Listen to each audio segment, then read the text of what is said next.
savez, on a tous un oncle un peu chelou. Hein, En fait, les premiers, ils ont été là. C'était des crash tests, tu vois.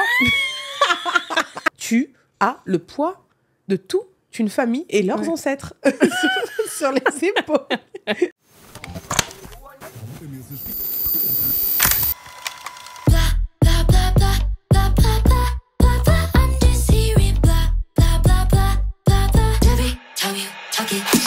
Hello tout le monde. Bonjour à tous, bienvenue. Comment ça va, vous? J'espère que vous, ça va. Nous, ça va bien. En tout cas, moi, ça va. Aujourd'hui, on est parti pour une nouvelle émission. On a un gros sujet, je crois, en prévision, là. Un sujet vraiment... qui va nous animer, en tout cas. On est tous forcément confrontés à ça.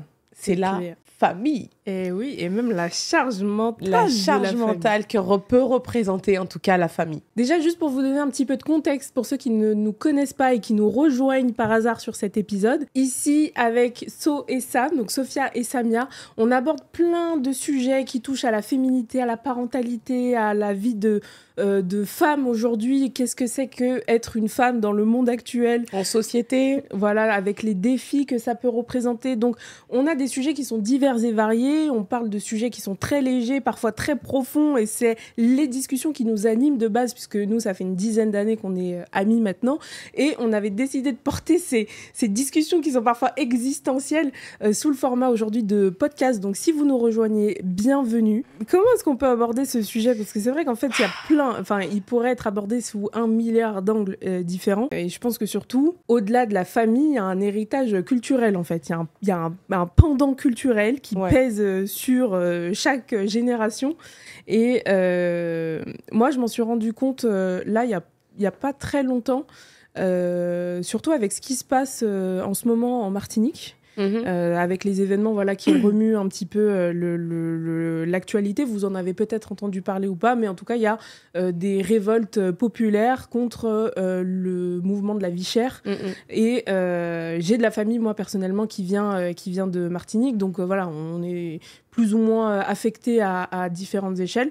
Mais c'est là, en fait, c'est dans ce genre de discussion, parfois, que tu peux avoir autour d'une table, autour d'un repas, que tu réalises peut-être parfois tard. Enfin, moi, personnellement, j'approche la trentaine et je découvre encore des choses aujourd'hui de ma famille, de leur manière de penser et les espèces de pensées limitantes, en fait, qui passent des générations. Et quand tu te retrouves comme ça, en repas de famille, en décalage autour de la table, et tu te dis, mais waouh! Mais waouh, en fait, on n'est pas du tout sur la même longueur d'onde, là, comment ça se passe? Ouais, je suis alignée, mais c'est vrai qu'on a commencé juste un tout petit peu, j'allais dire un petit chouïa, parce que pour le coup, elle est martiniquaise, mais moi, de l'autre côté. C'est vrai qu'on a commencé un peu à toucher du doigt le sujet avant la vidéo. On s'est empêché de continuer la discussion, parce qu'on voulait justement un maximum de spontanéité. Mais du coup, c'est vrai que j'ai l'impression quand même que c'est quand même... C'est culturel. C'est-à-dire que, alors je sais pas, peut-être à tort, j'ai l'impression qu'il y a une prépondérance pour ce genre de charge mentale, on va dire familiale. De manière générale, je pense que tout le monde est confronté à des problèmes de famille. Franchement, mineurs, majeurs, il y a souvent des non-dits, des secrets, des manquements de gestion d'émotions, voilà. Qui n'en a pas? Qui n'en a pas? Franchement, peu importe la couleur, peu importe la classe sociale, je pense vraiment on a tous, à nos niveaux, des problèmes.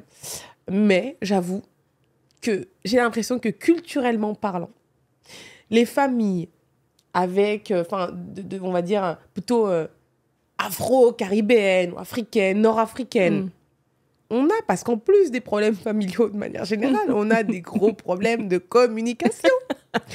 On a des sujets liés à la pudeur extrême qui font qu'il ne faut pas dire les choses, ou il ne faut pas aborder certains sujets, qui font qu'un jour, tu te réveilles à 30 ans et tu découvres des dingueries. Des dingueries de ouf qui a eu lieu dans ta famille. Genre, moi, récemment...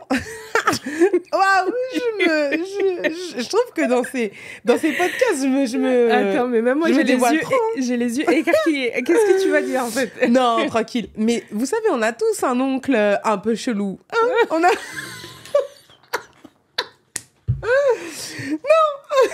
Si, je te Allez, rassure. on a tous un oncle un peu spé, la vérité, ou une tante. Quelqu'un un peu une brebis, par là-bas, galeuse, elle boite, tu vois. Canard noir.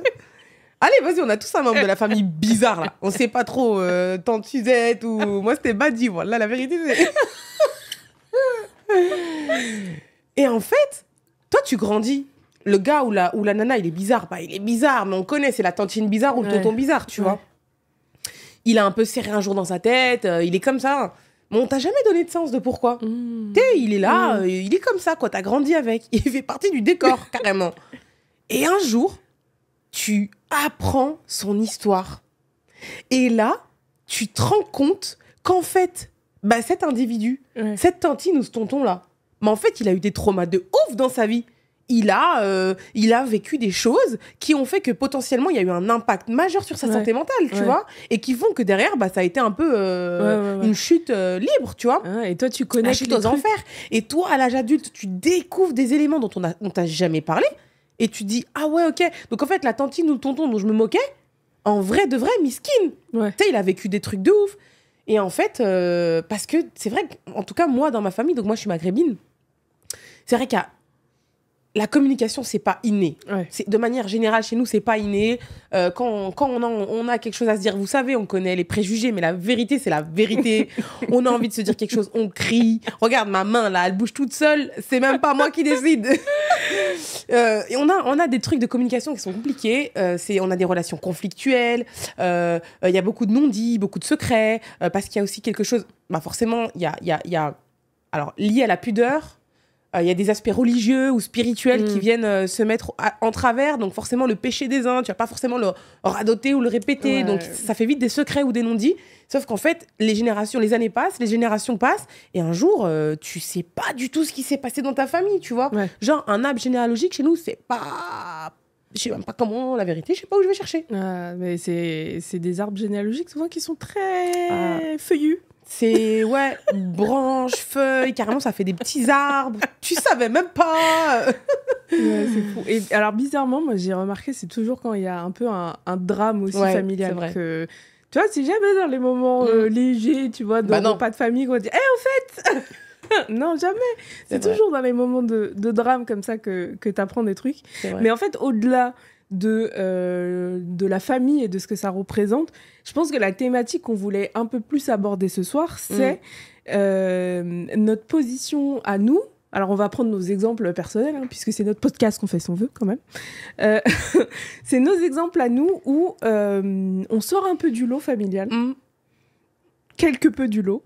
Et finalement, je me suis représenté ça un petit peu la dernière fois. C'est comme si tu avais une corde d'alpiniste et que tu avais toute ta famille qui était accrochée, chacun les uns les autres, à la même corde, en fait. Et moi, j'ai eu ce sentiment d'être, justement, le premier de la cordée, en fait, à mettre des coups de pioche, avancer, chercher, tâtonner. Et en fait, derrière, tu as tous les autres qui sont raccrochés à toi. Et aujourd'hui, je pense que c'est plus cet état d'esprit-là dont on voulait parler réellement. Une sorte de responsabilité, en fait, alors, existante ou inexistante, mais en tout cas qu'on porte, qu'on décide, qu'on a soit décidé de porter, soit qu'on nous a imposé à un moment donné, parce que il suffit que tu aies fait un peu plus d'études que les autres, ou que tu sois un peu plus smart sur la partie un peu gestion administrative. On connaît, tout le monde t'appelle pour demander remplir des trucs. Il suffit que tu as travaillé dans la tech. Terminado. Ça y est, tu répares les serveurs, les télés, les machines à laver, tout. C'est un truc de ouf. Ah, je te jure, il n'y a pas de limite. Et en fait, t'es sursollicité.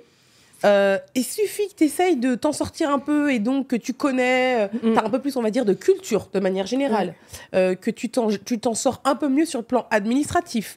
C'est terminé, en fait. Tu as le poids de toute une famille et leurs ancêtres sur les épaules. Tu deviens assistante juridique, assistante sociale. Ah ouais, la vérité. Typiquement, alors ma mère va peut-être me taper dessus si elle voit cet extrait, mais je me suis retrouvée à lui dire pas plus tard qu'hier, maman, si ChatGPT n'a pas la réponse, je ne l'ai pas non plus, en fait. Bon, j'en suis là. Mais c'est fou quand même d'arriver à ce dingue. Après, moi, personnellement, on est là pour discuter sérieusement. Si vous commencez à regarder quelques vidéos, vous savez que quand je me repositionne comme ça, là, là, il y a bataille. J'ai des choses à dire, moi. Moi, si mes frères et sœurs regardent cette vidéo, big up, je vous aime quand même. J'avoue que dans ma famille, j'ai rapidement vu le schéma, le décor, tu vois. Et je suis quelqu'un, alors j'aime pas dire ça, je suis égoïste. On peut dire. Je suis un peu égoïste. C'est pas mal d'être égoïste. Non, hein. c'est pas mal. Moi, je le vis pas mal. Là, les personnes de mon entourage le vivent mal. Mais pas toi. Bah, c'est Moi, le principal, personnellement, je le vis pas mal. Mais parce qu'en fait, pour moi, ma famille me pointe du doigt, par exemple. Parce que, effectivement, je n'alloue pas suffisamment de temps et d'énergie, selon eux, à eux, pour eux. Sauf que, dans une période de ma vie, j'ai effectivement essayé de j'allais dire m'engager davantage, m'investir plus dans les sujets. Et vraiment, je vous raconterai pas les détails de ma famille ou quoi, mais il y a certaines situations qui nécessitent quand même beaucoup d'énergie. Et en fait, je me suis rendu compte à un moment donné de ce que ça me coûtait et de ce que ça représentait dans mon quotidien. Et j'ai toujours fait en sorte, on va dire, de m'en sortir et de... Vous savez à quel point on en a déjà discuté dans d'autres vidéos, c'est difficile déjà de se bagarrer contre soi-même. Nous représentons déjà un challenge au quotidien. Notre personnalité, la flemme, la procrastination, nos peurs de passer à l'action, nos traumas, tout ce que je suis en train de citer, que vous connaissez, ou alors en tout cas que vous devez probablement ressentir ou que vous avez déjà ressenti un jour dans votre vie, le syndrome de l'imposteur, tout ça on connaît. On se bagarre chaque jour contre nos propres démons, en fait, pour essayer de s'en sortir dans la vie. En tout cas, moi, je m'efforce chaque jour de devenir la personne que j'ai envie de devenir et je me bagarre. Vraiment, c'est pas facile, en fait. Tu m'étonnes. Et du coup, quand t'as ta famille qui vient te rajouter une charge mentale, mais je sais que c'est un devoir, hein. Il y a des personnes qui vont être offusquées de ce que je veux dire. Je le sais, franchement, j'assume totalement. C'est un devoir parce que c'est ta famille, c'est ton sang, les liens du sang, c'est sacré, surtout dans nos communautés, tu vois. Mais je vous jure, c'est pas facile. Et moi, à un moment donné, j'ai fait le choix, je le dis. Franchement, je suis à l'aise avec ça. J'ai fait le choix d'être égoïste et d'allouer mon temps à des choses qui me semblent pertinentes, importantes. Parce que déjà, j'ai l'impression de ne pas avoir suffisamment de temps. Dans mon quotidien, moi, les journées passent vite. On est déjà lundi, là, on a décoration en ligne, demain, c'est Noël. Ça passe trop vite. J'ai pas le temps de faire tout ce que je veux faire. Et en fait, je me suis rendu compte qu'effectivement, ça m'absorbait trop d'énergie. Donc, j'ai pris du recul beaucoup par rapport à ça. Et j'ai une de mes sœurs, pour le coup, qu'elle le subit plus. Elle le subit plus parce qu'elle n'a pas mis de barrière, tu vois. Et je respecte et je la remercie. Je suis reconnaissante même carrément, tu vois. Mais je refuse. Moi, franchement, je le dis. Je refuse et vous nous donnerez votre avis. Et même peut-être vous nous partagerez, vous, comment vous êtes vis-à-vis de ça.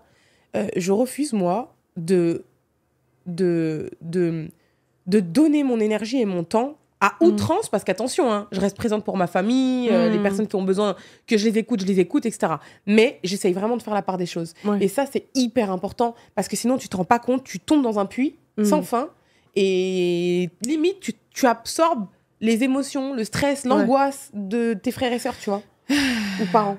En plus, de la fratrie, parce que c'est vrai qu'on entend... en plus des parents, il y a les frères et sœurs qui jouent dans l'écosystème. Parce que c'est vrai que quand on parle de charge familiale, on pense principalement aux parents. Parce que c'est eux qui sont... Moi, je pensais aux frères et sœurs. Je rigole. Je suis quand même choquée que tu aies fait cette démarche volontairement, tu vois, de t'impliquer plus dans la famille. Parce que d'habitude, c'est quelque chose qu'on subit, en fait. Tu vois, c'est quelque chose souvent qui est involontaire. Et tu finis par occuper cette place malgré toi. Et toi, à contre-courant, tu as fait cette démarche d'y aller... Non, c'est l'inverse. C'est-à-dire que volontairement, j'ai pris du recul. Donc, oui, mais au début, tu as dit, j'ai voulu m'intéresser plus. Ça a été volontaire. Et ça, courage. Ça demande beaucoup de courage, je trouve. Non, mais j'étais un peu forcée. J'étais un peu forcée aussi par les choses de la vie qui se présentent à toi, tu vois. Donc j'essaye, quand je te dis j'ai voulu, j'ai essayé en tout cas de jouer mon rôle au mieux, on va dire, plutôt. Mais je me suis rapidement rendu compte de ce que ça pouvait coûter, en fait, tu vois. Ton rôle de quoi ? Quel rôle ? Mon rôle de sœur, par exemple, dans le cas présent. Mon rôle de fille. tu vois, avec la famille directe, parce que je pense qu'on est d'accord toutes les deux qu'on parle de la famille, du cercle, vraiment famille directe. Mais tu vois, tu ressens à un moment donné une responsabilité. C'est normal parce que les liens du sang, tu as un devoir quelque part, tu vois. Tu te dois d'être présent pour les autres, pour ta famille. Tu te dois de soutenir. Tu te dois d'aider, en fait, de venir en aide. Sauf que moi, dans mon cas présent, dans mon cas précis, c'est des situations où j'ai passé énormément de temps et d'énergie à essayer de résoudre des situations où, plus tard, avec un peu plus de maturité, j'ai compris que ce n'était pas à moi, en fait, de faciliter ou de réparer les autres. Je ne suis pas psychologue, je ne suis pas assistante sociale, comme tu le disais tout à l'heure. Et en fait, le problème, c'est que j'use de l'énergie à mauvais escient. Mon énergie, je l'utilise pour des personnes qui... Ce n'est pas moi, en fait, qui est censé venir en aide à ces personnes, tu vois. Mais pour autant, il y a un truc qui m'interpelle un petit peu, c'est que, donc pour autant que je sache, tu es la dernière, toi, de ta fratrie, tu es la plus jeune. Oui. Et dans le discours que tu as et que j'entends, on dirait que tu es la grande sœur, en fait, l'aînée qui doit prendre les responsabilités, limite, quand la mère dans l'histoire de ma vie. Tout à fait. Mais alors moi, en fait, ça s'est passé En fait, les premiers, ils ont été là. C'était des crash tests, tu vois.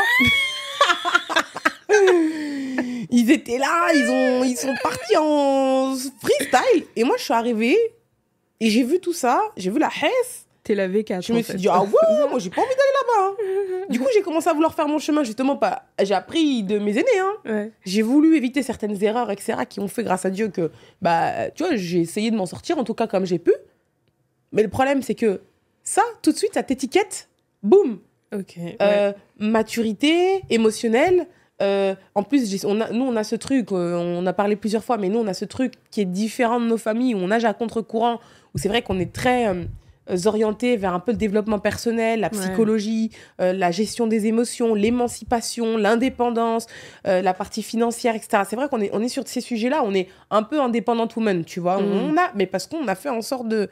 Mais du coup, forcément, tu as une étiquette.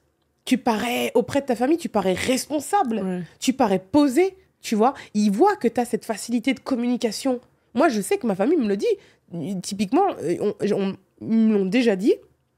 Des personnes qui, par exemple, dans ma famille, vont avoir ce besoin de sursollicitation émotionnelle, par exemple, qui peuvent représenter une charge, me l'ont déjà dit. J'apprécie discuter avec toi par rapport aux autres. Parce que, voilà, ton point de vue, c'est smart. Ouais. Et en fait, le problème, c'est que ça te met une étiquette et derrière, tout de suite, boum, tu te sens une responsabilité. Et tu vois, c'est là où j'ai ressenti que ça me coûtait beaucoup, tu vois.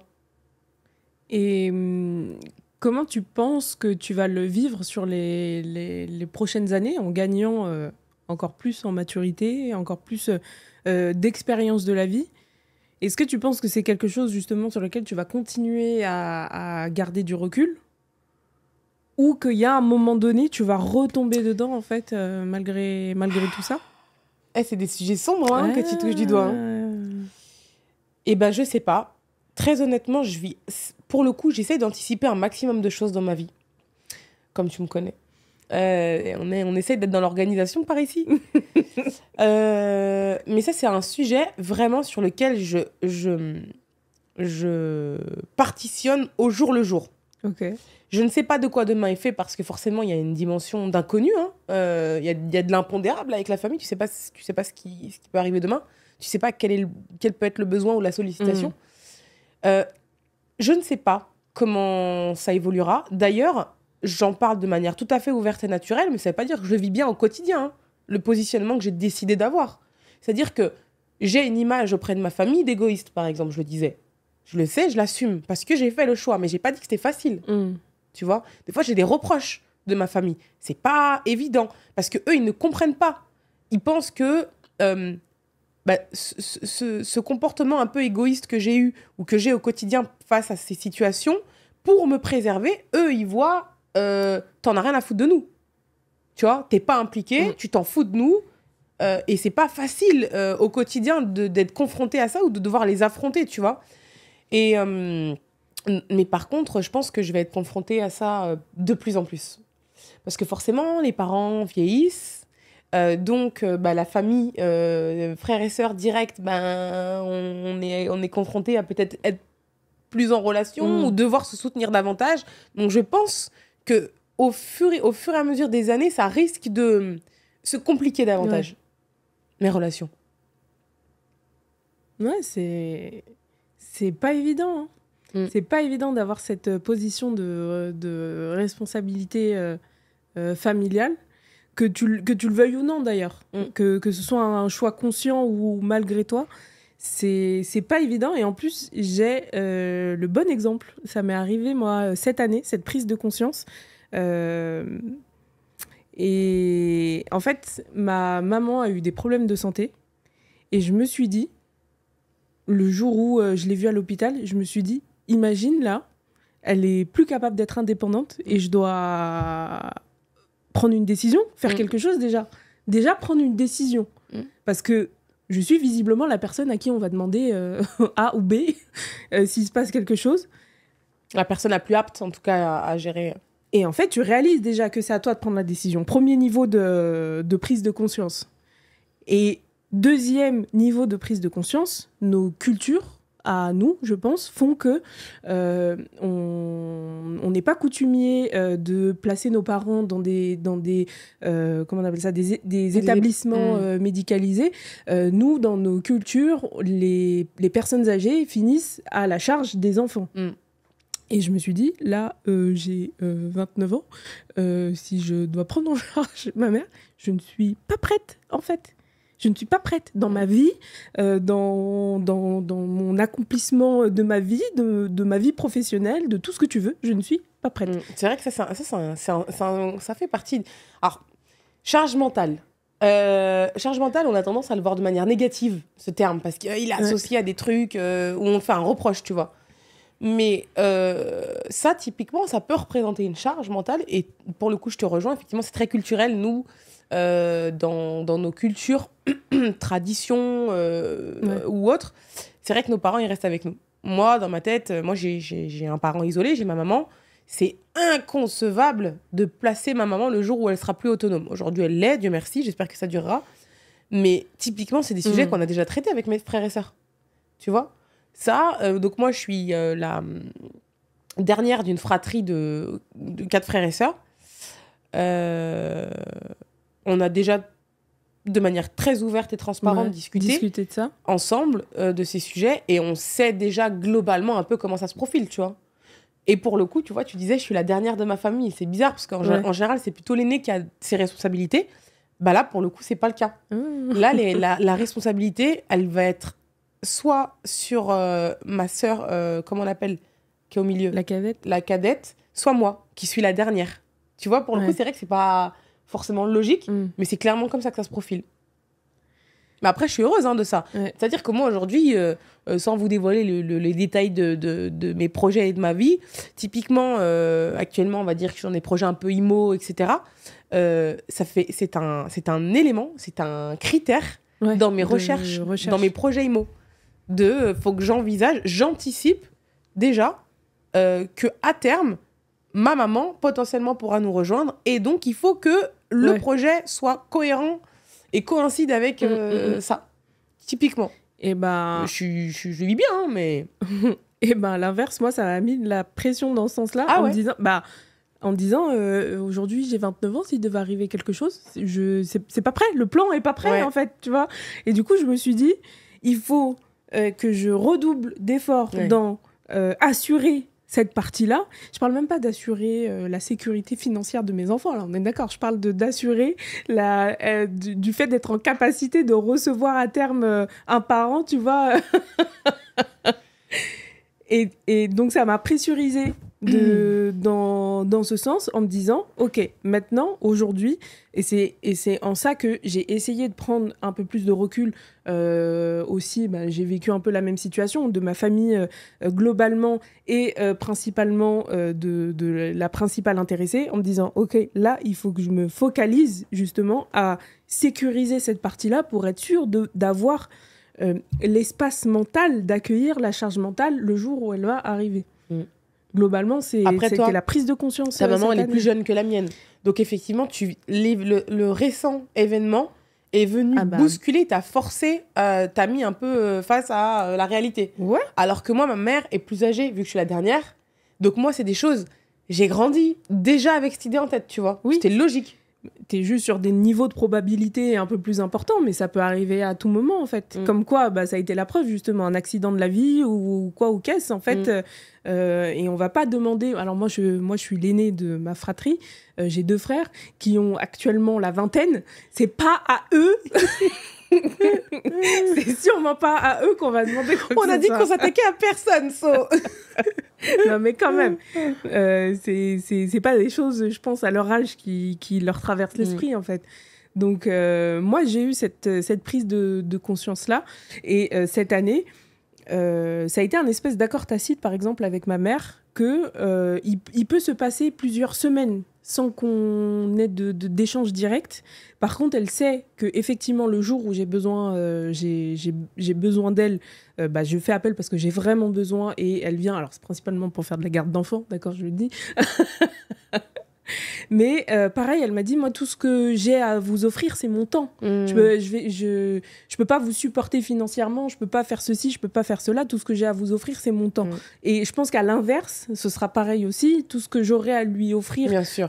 Voilà, le jour où il faut envisager d'accompagner ses parents dans leurs vieilles années, on va dire ça comme ça, c'est du temps, c'est de la présence et c'est aussi de la considération. Bien sûr. Parce qu'aujourd'hui, je pense qu'il y a ce décalage culturel où, par exemple, moi, je ne comprends pas les gens qui placent leurs parents dans des...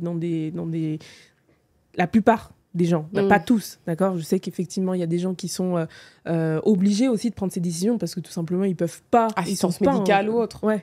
Mais en tout cas, c'est la première solution qu'on envisage, nous, dans nos cultures. Et on ne fait pas autrement, en fait. On n'envisage même pas carrément autrement. Ouais. Après, moi, moi, tu vois, je le vis comme une fierté. C'est-à-dire que là, parmi ma fratrie, le fait que je sois considérée en choix numéro 1 ou 2, moi, je suis très heureuse parce que dans nos cultures, voilà, les parents et la maman, ils sont là, tu vois, ils sont très estimés et respectés. Moi, ma mère, voilà, je la respecterai toujours. Tout à l'heure, je parlais de charge mentale. C'est vrai que pour le coup, dans toute ma famille, de manière générale, frères, sœurs, parents, je disais que j'étais égoïste. Il n'y a pas d'égoïsme avec ma maman, typiquement, tu vois. J'essaie d'être égoïste. Je suis obligée, avec mes frères et sœurs, de mettre des barrières, des limites. Mais avec ma mère, typiquement, elle m'appelle, je réponds présente. Il n'y a pas d'autre hypothèse ou choix possible, tu vois. Mais moi, je suis plutôt très à l'aise avec ça parce que j'ai vraiment grandi avec cette idée. Et je suis même contente pour le coup parce que, de manière encore égoïste, je me dis, ma mère, je l'aurai à côté de moi aussi, tu vois. Donc, tu as des liens aussi un peu particuliers. Moi, tu vois, ça, pour le coup, je le vis pas comme une charge mentale. Alors, ça peut représenter une charge mentale parce que ça met une pression financièrement parlant, faut assumer, tu vois. D'un point de vue aussi relationnel. Ça veut dire que tu as ton parent à côté, avec tout ce que ça implique dans ta vie de couple, dans ta vie de famille. Ça peut interférer dans l'éducation que tu essaies de donner à tes enfants, etc. Enfin, il y a plein de sujets sous-jacents. Mais ça veut aussi dire que ton parent, il est près de toi. Ton parent, il a une relation avec toi qui est unique aussi, tu vois. Et moi, ça me remplit de joie. Donc, j'appréhende pas du tout, tu vois. Est-ce que tu penses, alors c'est un peu une question rhétorique, mais est-ce que on est parti sur un autre sujet, là. Non, mais que cette charge mentale familiale, elle te forge d'une certaine manière où tu vois que sur le même plan comparatif, en prenant, je sais pas, des gens de ton entourage, que ce soit professionnel ou amical, qui n'ont pas du tout cette même situation, tu vois que il y a un truc différent. Oui. On n'a pas le même. Ouais. Carrément. Bah oui, t'es pas d'accord? Si, moi je te disais, c'est une question rhétorique. En fait, je pense que naturellement, ça forge dans ta personnalité un trait de caractère ou un trait de personnalité lié directement à la maturité émotionnelle. La gestion des relations, la gestion des émotions, etc., tu l'appréhendes de manière différente, selon moi. Parce que tu as été amené à être confronté à ça plus souvent, tu vois. Ouais. Et est-ce que, par exemple, dans ta fratrie, tu vois qu'il y a des frères et sœurs qui sont plus détachés de ces sujets-là. Et est-ce que tu ressens un sentiment un peu d'injustice aussi parfois, de se dire pourquoi finalement la responsabilité, elle est sur ma tête, elle est sur mes épaules et pas les autres? Alors ça c'est particulier parce que tout est question de point de vue aussi. Ma réponse ne va probablement pas satisfaire mes frères et sœurs ou ne va pas être en adéquation avec leur point de vue. Tu vois, je le sais. Mais oui, pour répondre à ta question, oui, je trouve. Non, mais ça peut être... Et après... Je pense que c'est légitime, parce que... Alors, par rapport à certains de mes frères et sœurs, je suis d'accord. Et je trouve que oui, il y en a qui manquent d'investissement et c'est un peu un sentiment d'injustice, entre guillemets. Mais d'un autre côté, vu ce que je te disais tout à l'heure, et de la position que j'ai décidé d'adopter à un moment donné dans ma vie, en l'occurrence, tout à l'heure, je faisais allusion à une de mes sœurs, qui, elle, n'a jamais mis de limite ou de barrière, qui, elle, je le sais, et je l'avoue ouvertement, et je comprends son sentiment, elle a un sentiment d'injustice profond. Parce qu'elle est très investie émotionnellement, et elle n'a jamais su mettre de limites ou de barrières que moi, je me suis forcée de mettre à un moment donné, qui m'ont un peu donné cette image d'égoïste, même si je reste quand même aussi. On s'est trouvé mon numéro. Oui. Parce que ceux qui ne le sont pas, pour le coup, on ne connaît pas leur numéro, tu vois. Mais cette sœur en question, elle, je sais qu'elle vit un sentiment d'injustice parce qu'elle n'a jamais mis de barrière émotionnelle, donc elle est très engagée. En plus, elle le vit personnellement, c'est-à-dire que quand il y a quelque chose qui se passe mal, ça se répercute directement sur sa santé à elle. Physique, mentale, vraiment, elle est à 2000% investie. Le problème, c'est que ça lui coûte énormément au quotidien, tu vois. Et moi, c'est aussi ce que j'ai vu et qui ont fait que j'ai pris ces décisions que j'ai prises, tu vois. En tout cas, que j'ai évolué dans la manière dont j'ai évolué. Et donc oui, tu peux ressentir un sentiment d'injustice quand tu es plus investi qu'un autre, ce qui est normal.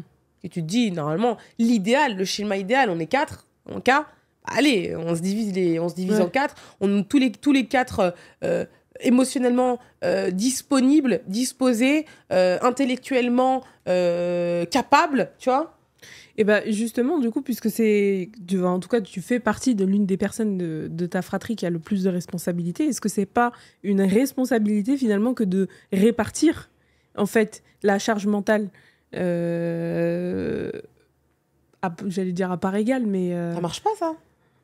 On parlait d'impondérable tout à l'heure, on parlait d'inconnu, En fait, ça fonctionne à partir du moment où l'équation est mathématique.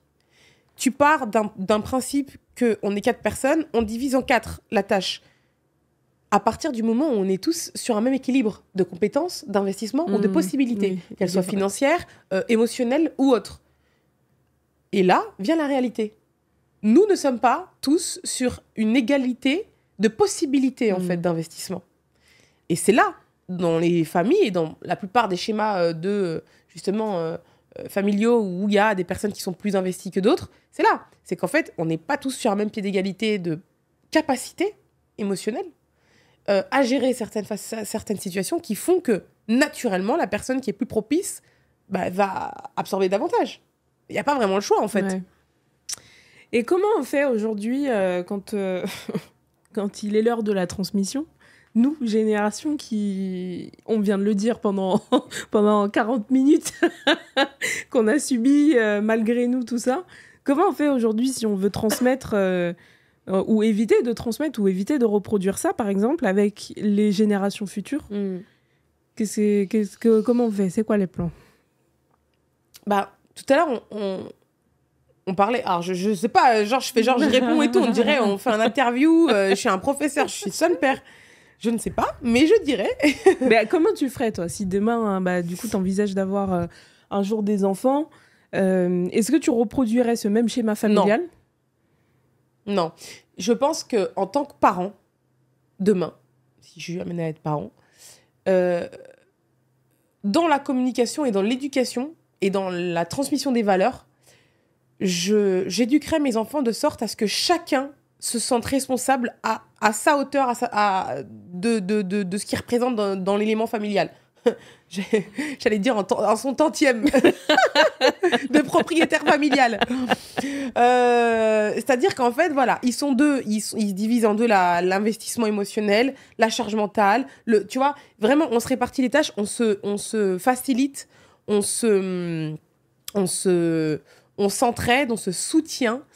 Après, il n'y a pas de recette miracle, parce qu'en même temps que je te dis ça, je me rends compte que je ne sais pas quelle sera la capacité émotionnelle de mes enfants. Donc c'est facile à dire là, devant un micro, je suis pas maman, mais c'est n'importe quoi en fait. Parce que demain, j'ai sur 2 enfants, il y en a un des deux qui émotionnellement n'est pas capable de supporter, ou alors qui a besoin d'être soutenu davantage que l'autre. Tu peux pas leur demander d'être sur un équivalent. Mais par contre, ce qu'il y a, c'est qu'il faut que ça reste sain. Pour moi, le maître mot, faut pas essayer de diviser, parce qu'il y en aura toujours un qui est plus capable. C'est comme ça. Par contre, c'est comment, et je sais pas la réponse, je pose moi aussi ma question à mon tour, c'est comment tu fais en sorte, dans l'éducation de tes enfants, en tant que parent, je pense que tu vois l'enfant qui est plus capable que l'autre sur le plan émotionnel, de supporter les choses. Comment tu fais pour ne pas que ça représente un poids? Comment tu fais pour que ça soit un choix de sa part, comment tu fais pour pas l'imposer, en fait? Tu vois ce que je veux dire? Ça, c'est une question. J'ai pas la réponse. Parce que tu peux pas dire, ouais, je vous fais pareil, 50-50, boum, c'est baguette magique. Non, ça ne marche pas comme ça. Il y a la personnalité de chacun. Tu vois? Là, t'es en train de te poser des grosses questions sur tes gosses. Non, mais alors, Comment parce que moi, je vais faire pour le coup, je suis en plein dedans, en fait. Parce que c'est un apprentissage de la vie. Et surtout, j'ai l'impression qu'à 70%, c'est un apprentissage qui est non-verbal. C'est que tes enfants assimilent en voyant faire ce que tu fais toi-même avec tes parents, ou dans les interactions, en tout cas, que tu as avec les membres de ta famille. Et eux, ils se construisent là-dessus. Et ils se positionnent, en fait, sur ça. D'où l'importance de parler, de communiquer, d'expliquer les choses, de donner du sens, en fait, tu vois. On a commencé par ça dans la vidéo. On disait, voilà, nous, c'est culturel, il y a des non-dits, il y a des secrets, t'apprends que le tonton, il est comme ça parce qu'il s'est passé ça. Déjà, rien que ça. À partir du moment où tu leur donnes accès à la même base de données, ils ont accès aux mêmes informations, au même niveau de connaissance familiale. Naturellement, déjà, ils sont censés, d'un point de vue investissement, être un peu sur une échelle d'équivalence, tu vois. Parce qu'il y a ça aussi. Quand t'es plus jeune, peut-être tu loupes des éléments, on te met pas à jour, du coup, tu te sens aussi décalé, donc moins investi, donc moins engagé, tu vois, t'as tout ça aussi. T'as le background. Il y en a qu'on protège trop aussi. Il y a des enfants qu'on protège vraiment comme des enfants et qui ont cette naïveté d'enfants. En témoignent parfois mes frères qui ont vraiment la vingtaine, tu vois, dans l'insouciance en tout cas que ça peut, qui peut être connotée au fait d'avoir la vingtaine. Quand moi, à leur âge, j'étais déjà responsabilisée, alerte, en train de payer des factures, en train de travailler. Donc, alors, parfois, il y a des décalages générationnels, mais il y a aussi des décalages dans l'éducation que tu donnes à chaque enfant, qu'il ne les met pas sur un même pied d'égalité de base. Et donc, en fait, non, j'étais en train de me poser la question si je fais ça avec mes enfants ou pas, et est-ce que je le fais inconsciemment ? Et est-ce que ça crée des décalages? Mais moi, j'en suis pas encore là. Moi, j'en suis déjà dans le... j'apprends ce qu'est une relation familiale en trio, c'est-à-dire avec 2 figures d'autorité. Donc, je parle pas du papa des filles, je parle du fait d'être dans la même pièce déjà avec moi, la mère, ma mère, la grand-mère et mes 2 enfants. D'accord. Et donc, cette escalade d'autorité, tu vois, de la grand-mère de la grand-mère du coup qui a autorité sur toi et toi qui a autorité sur tes enfants. Comment se distribuent les rôles? Moi, j'en suis dans cette approche actuellement à cette époque de ma vie. Et parfois, il y a des petites étincelles. Voilà, il y a des trucs qui m'énervent. Il y a des trucs qui, parfois, m'énervent profondément. Tu sens l'animosité dans ma voix ou pas? Il y a des trucs qui m'énervent parfois, typiquement. Alors, je sais pas si c'est culturel, encore une fois, mais dans ma famille, en tout cas, on a toujours eu des surnoms qui sous prétexte d'être un peu affectueux, étaient parfois un peu dégradants. Voilà. Moqueur. Tout ce que tu veux. Et par exemple, Kaya, ma fille, quand elle fait des FaceTime avec sa grand-mère, ma mère, du coup, lui dit « Ah, attends, appuie sur le bouton ou décale ça, je vois pas ta grosse tête. » C'est rien, enfin, ça peut paraître rien. Je vois ce que tu veux dire. Moi, je l'ai entendu toute mon enfance, ce genre de mais du coup, tu fais un rapport direct avec l'incidence que ça peut avoir. Bah non, parce que Kaya, elle dit « Et là, mamie, tu vois ma grosse tête ?» Voilà. Et là, j'entends le problème, en fait. Mais non, bah du coup, l'enfant, il est en train d'assimiler qu'il a une grosse tête. Non, en fait. Ouais, j'avoue. Ah ouais, tu vois, c'est un délire, effectivement. Voilà. Et ça, c'est le genre de truc, ça passe inaperçu dans 90% des cas. Voilà. Et juste moi, pour info, on m'appelait ma petite paupiette, à une époque où je n'étais pas du tout en surpoids. Voilà. Est-ce que c'est révélateur aujourd'hui ? Je ne sais pas, posons-nous la question. Mais je comprends du coup, pas le trauma, mais le pourquoi tu assimiles ça à potentiellement ce qui peut être un élément pour ta fille de trauma d'enfance qui plus tard va avoir des répercussions, on ne sait pas sur quoi. Peut-être qu'elle va trouver grosse, peut-être qu'elle va dire j'ai une tête, machin. C'est vrai que... Et du coup, charge à toi de signaler à ton parent que ceci est une situation dérangeante. Maintenant, comment tu l'amènes sur le tapis, ça, c'est pas facile. Compliqué. En plus, il y a un écart générationnel. C'est-à-dire que nous, on est dans une génération d'éducation positive, de communication, d'apprentissage, tu vois. On est sur de la théorie, avec de la pratique. Mais là, on parle à une génération où on était à des kilomètres, il n'y avait pas de base, tu vois, solide. Du coup, ma technique en ce moment, elle est passive-agressive. Je fais lire des livres de développement personnel à ma mère, c'était ma technique. Ah ouais. Ne me jugez pas. Bravo, elle s'y met, elle lit. Ouais, tu sais, elle a lu... je me rappelle plus le nom de l'auteur, mais elle a lu le livre sur les masques. Ah oui. Bordeaux, je me rappelle plus du nom. Bref, mais en tout cas, elle a dit et elle est venue me faire des retours. Ah ouais, du coup, les masques et commence à réaliser déjà certaines choses. Peut-être que dans 10 ans, on arrivera à avoir une conversation c'est cool, hein. constructive. En fait, mais qu'est-ce qu'il y a, oui. Mais c'est ça qu'il faut que je fasse. Il faut que j'offre des livres, en fait. Offre des livres. T'offres un livre, tu te décharges. Tu te libères de ton temps et tu donnes de l'apprentissage. Le message caché est dans le livre. Donc, on commence par les masques, les traumas de l'enfance, etc. pour réaliser que, effectivement, si tu lis des choses et que tu te reconnais, tu as peut-être vécu un trauma. Et à partir de là, on peut commencer à ouvrir la conversation. Donc, peut-être que j'arriverai dans 10 ans à la transmission générationnelle. Mais en tout cas, on fait comme on peut aussi. Hein. Nous aussi, on fait comme on peut avec ce qu'on a. Et heureusement qu'on a des livres de développement personnel. Après, tu vois, c'est marrant parce qu'on en rigole, mais au final, je pense que ce qui nous a aidés, aujourd'hui, on dit qu'on est identifié dans notre famille comme les éléments un peu plus matures ou plus responsables, etc. Mais clairement, disons-le, hein, on vient de la même famille, on vient du même noyau, on a eu le même schéma d'éducation que les autres. C'est-à-dire que qu'est-ce qui fait aujourd'hui qu'on a évolué différemment de potentiellement nos frères et sœurs. À part, si ce n'est la culture qu'on a essayé d'avoir sur justement l'apprentissage des émotions, de la psycho, du développement, etc., de la gestion un peu des troubles ou des traumas. C'est en fait, clairement, c'est qu'on a essayé de s'émanciper sur ces sujets-là et qui font qu'aujourd'hui, on a l'impression d'être plus solide ou d'avoir les épaules plus façonnées, tu vois, face à ces situations. Mais finalement, c'est de l'apprentissage, en fait. Hein. C'est clairement de l'apprentissage. C'est de l'apprentissage, et c'est de l'apprentissage que j'ai l'impression que tu concrétises d'autant plus quand t'es parent, parce que, quelles que soient tes conditions de vie, tu sais ce que tu veux pour ton enfant ou pas. Et ça te légitime encore plus vis-à-vis de tes parents de dire ça, non. Enfin, ça te légitime encore plus à mettre des barrières, à dire non aussi, parce que ça, c'est un truc dans les familles, savoir dire non, c'est tout un art. Mais tu prends conscience de tout ça. En tout cas, tu le matérialises le jour où tu deviens parent, que tu es confronté à cette question de manière transposée et tu te dis « Ah ouais, ok, non, vraiment, je sais que je ne voudrais pas ça pour mes enfants. » Donc, ça t'amène à penser et à interagir sous un spectre différent.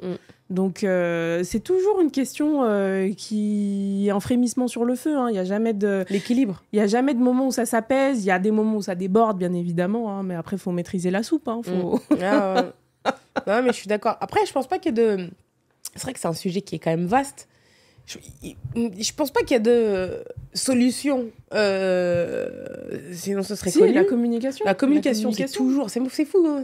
Ça revient quand même beaucoup. Hein, Aujourd'hui, je suis poussée à dire des choses à ma mère que je ne me serais jamais imaginé lui dire quelques années auparavant. Tout repose sur, encore une fois, je ne sais pas pourquoi on tourne toujours autour de ça. C'est un truc de ouf. Mais la communication, les amis, la communication, c'est la clé de... mais ça va être le...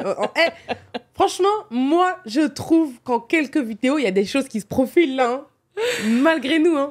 On en revient toujours à ça, bizarrement. C'est un truc de ouf. Mais vraiment, mais pour le coup, je pense pas qu'il y a de solution miracle. Je pense qu'il faut partitionner avec tous les éléments, les personnalités de chacun, les capacités aussi de tous. Mais la base, c'est que, pareil, le frère ou la sœur qui a le sentiment d'injustice dont tu parlais, qui a le sentiment d'assumer plus que les autres, est-ce qu'il en parle aux autres ? Ouais, c'est ça. Est-ce qu'il le dit ? Est-ce qu'il allait trouver les autres en disant « Écoute, je ressens ça au quotidien, sur mes épaules. Je suis fatiguée. Qu'est-ce que tu fais toi pour m'aider ?» Est-ce qu'il met l'autre en face de la réalité, tu vois ? J'allais dire, c'est ça. Il y a eu aussi une histoire de point de vue dans les fratries, justement, où chacun va vivre les choses d'une manière et d'une intensité différente. Et a l'impression d'avoir un rôle, chacun, mais quel est-il réellement, tu vois ? On s'assoit autour d'une table, on en discute. Bah voilà, moi j'ai fait ça, par exemple, qui me donne cette impression. Qu'est-ce que t'as fait, toi ? Ramener des gants de boxe. Eh ben dis donc, c'était une belle tranche de vie, ça, hein ? Ouais, c'est vrai que c'est un sujet vaste. On pourrait en faire le tour pendant des années même, hein, si on continuait de parler. Mais... Je pense qu'on a bien abordé le sujet, mais moi je suis curieuse aussi de savoir un peu comment se positionnent les personnes qui nous suivent et qui nous écoutent. Dans quel rôle vous êtes ? N'hésitez pas à nous dire dans les commentaires. On l'a dit en début de vidéo. On lit vos commentaires, on lit vos DM aussi. Moi, je suis vraiment très curieuse parce que là, on a deux cas un peu... Je pense qu'il y a des personnes qui se sont reconnues, que ce soit à travers ton histoire, à travers mon histoire, ou même il y a nécessairement des choses qui vous ont fait écho dans vos têtes. C'est obligé. Le sujet de la famille, ça touche vraiment tout le monde. Mais comment vous gérez ça ? Moi, je suis curieuse de savoir dans les commentaires. Est-ce que vous êtes la personne responsabilisée de votre famille, ou est-ce qu'au contraire, vous êtes la personne, bizarrement, quand on l'appelle, est toujours sur réponse? En tout cas, ça nous a fait très plaisir de passer ce moment avec vous. Si vous avez des thématiques aussi, des choses, des sujets que vous souhaitez qu'on aborde, n'hésitez pas à nous les mettre en commentaire. On regardera ce qu'on peut faire à notre sauce, à la sauce Sosa, toujours, bien évidemment. Et quant à nous, on se retrouve très prochainement pour un nouvel épisode, nouveau sujet, et toujours avec la bonne humeur. Un peu de cerne, mais toujours la bonne humeur. Des bisous. À bientôt, bye. Ciao.